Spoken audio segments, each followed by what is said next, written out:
Tenha sempre confiança em Deus nos tempos de perigo, angústia e aflições. Parte 13, dia 16/7/2024. Como os cristãos devem recomendar a doutrina de Cristo ao mundo? Mas onde está a necessidade de supor arbitrariamente que essa reverência deve ter algo de idólatra, quando nada além do que é lícito é exigido nas palavras da ordem? Mordecai era tão perfeito em conhecimento e infalível em conduta que um esforço tão violento deveria ser feito para justificá-lo. O Sr. Scott argumenta que Mordecai foi aceito por Deus no que fez e, portanto, que sua conduta deve ter sido justificável. Mas o fato de Deus reconhecê-lo e interferir para libertá-lo não é prova de que ele aprovou esta parte de sua conduta.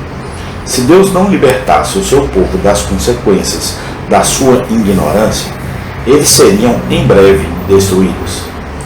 Existe alguma passagem nessa história que seja implicitamente ou expressamente elogie Mordecai por não se curvar a Amã? Admito que seus motivos podem ter sido bons.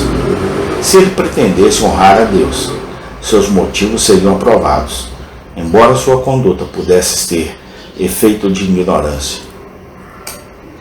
Vemos em Romanos 14 que Deus aceita seu povo mesmo em sua ignorância, quando eles são influenciados pelo respeito à sua autoridade.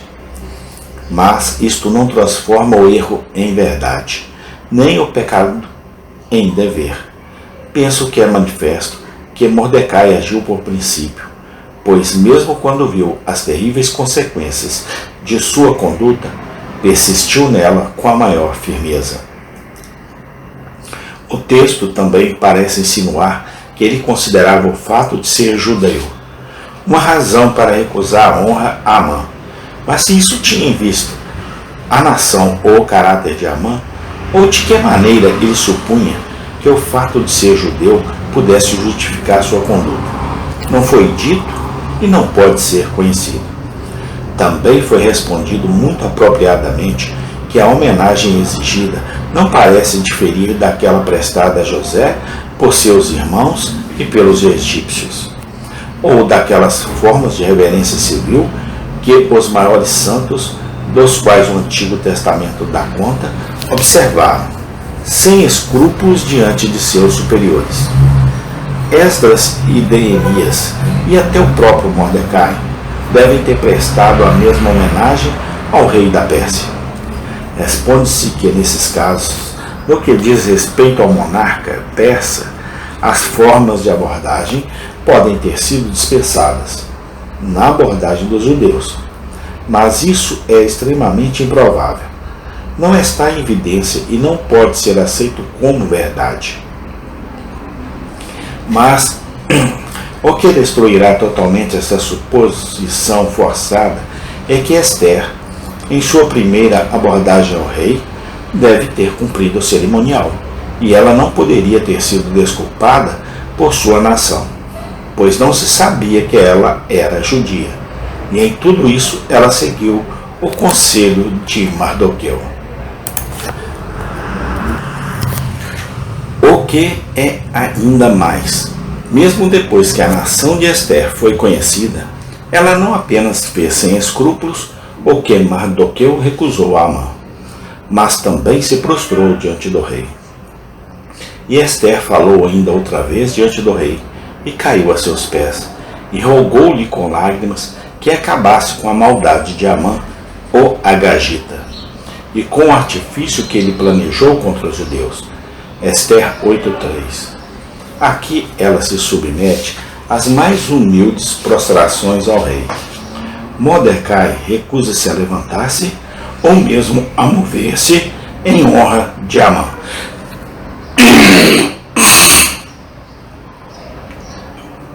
Esther se prostra aos pés de Assuero, e totalmente inútil com um apelo especial, esperar justificar Mordecai neste assunto.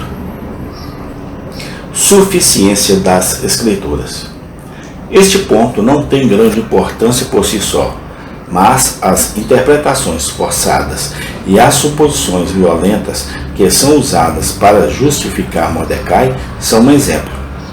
Nos próprios discípulos de Cristo, dos efeitos da sabedoria humana para conformar a palavra de Deus a si mesmo, em vez de se curvar implicitamente aos seus ditames. Se os homens bons e eruditos que recorrem a esta crítica, a fim de justificar o nome de Deus, tivessem encontrado tal exemplo de ultrajar o texto inspirado nos escritos dos opositores das doutrinas da graça, eles teriam justamente exclamado com admiração, indignação e horror. Mas eles podem consagrar o mesmo princípio para fazer o texto falar de acordo com sua própria sabedoria. Tenho observado muitas vezes que, ao justificarem os seus próprios erros, os discípulos de Cristo recorrem aos mais licenciosos dos princípios da crítica, que são recursos habitual dos hereges mais selvagens. Pelo contrário, o homem de Deus deve habituar-se em todas as coisas a conformar-se com a palavra de Deus, a fazer com que a sua própria sabedoria se curve às Escrituras e a receber implicitamente tudo o que elas ensinam.